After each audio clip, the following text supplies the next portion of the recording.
करते करते उनकी कई दौर हो चुके थे। फिर हमें रात में किसी पहर बुलाया गया मीटिंग करने के लिए पीएमएलएन वालों से।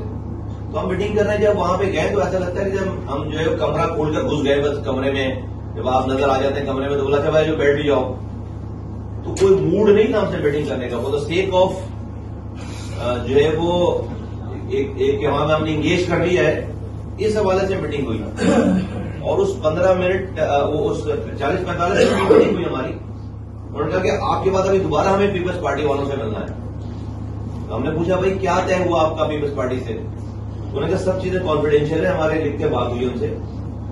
दो चीजें आपको बता देते हैं कॉन्फिडेंशियल होने के बावजूद। एक ये कि वो ये कह रहे हैं कि आपका मैंडेट 100% जाली है। हमारा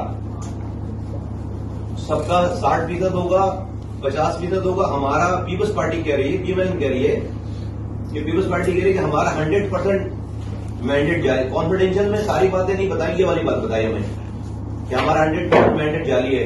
दूसरा ये बताया कि हमारे नंबर पूरे हैं। पीपल्स पार्टी वाले कह रहे हैं कि पीएमएलएन और पीपल्स पार्टी मिलाकर नंबर पूरे हैं, तो एमक्यूएम को बाहर निकालने की जरूरत नहीं है। अब ये पता होना चाहिए हमें ना कि भाई हमें कल को कमारी को बात अगर कोई नहीं सुन रहा, नहीं मानी जा रही, तो पता होगा कि मूड क्या है। ये पता होना, मेरा ख्याल है पता होना चाहिए इस वाली बात को सबको। उनके नंबर पूरे हैं, उनके नंबर पूरे हैं और पीपल्स पार्टी का ये असरार है कि भाई एमक्यूएम की जरूरत नहीं है। ये दो बातें उन्होंने हमें पहली मीटिंग में बताई। हमने उनको जवाब नहीं दिया, ही हमने नहीं जवाब दिया, हमारे पास सारे जवाब थे सब लोगों के पास। क्योंकि हम कहते भाई आप अपने जरा मैंडेट की बात करने। मज़ीद न्यूज अपडेट्स और डिजिटल स्टोरीज के लिए सब्सक्राइब करें डॉन न्यूज पाकिस्तान।